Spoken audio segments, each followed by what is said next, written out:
Super 30 செய்திகளை பார்க்க இருக்கிறோம். அதற்கு முன்பாக சிவகங்கை மாவட்டம் திருபுவனம் அருகே முள் படுக்கையில் படுத்து மூதாட்டி அருள்வாக்கு கூறி வரும் நிலையில் அங்கு ஏராளமானோர் குவிந்திருக்கிறார்கள்.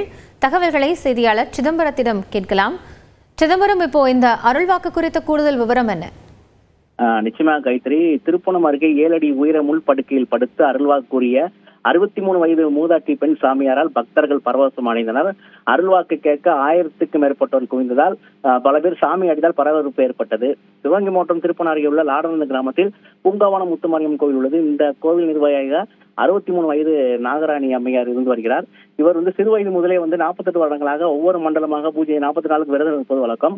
முள்படுக்கையில் அமர்ந்து நின்று கொண்டும் ஆடி பாடியும் பக்தர்களுக்கு அருள்வாட்சி வழங்குவது வழக்கம். இந்த ஆண்டு 49 ஆண்டு மண்டல பூஜையை முன்னிட்டு கடந்த நாளுக்கு முன்பு தொடங்கியது. விழாவையொட்டி நேற்று 108 சங்காபிஸ் நடைபெற்ற நிலையில் இதனையடுத்து இன்று நாகராணி அம்மையார் இன்று மதியம் முள்படுக்கையில் இருந்து அருள்வாட்சி வழங்குவதற்காக கோயில் முன்பு உள்ள திடலில் உள்ள உடை முள், இலந்தை முள், கற்றாழை முள் உள்ள பல்வேறு முள்களால் 7 அடி உயரத்துக்கு முள்படுக்கை அமைக்கப்பட்டிருந்தது. மேலும் இந்த கோயிலுக்கு வருகை தந்த பக்தர்கள் மேலதாளம் மூலம் கும்மி அடித்து பக்தி பாடல்கள் பாடி பக்தியை வெளிப்படுத்தினர். இத்துடன் நாகராணி அம்மையார் முள்படுக்கையில் அமர்ந்து நின்று படுத்துக் கொண்டும் ஆக்ரோஷமாக ஆடியும் பக்தர்களுக்கு அருளாட்சி வழங்கினார்.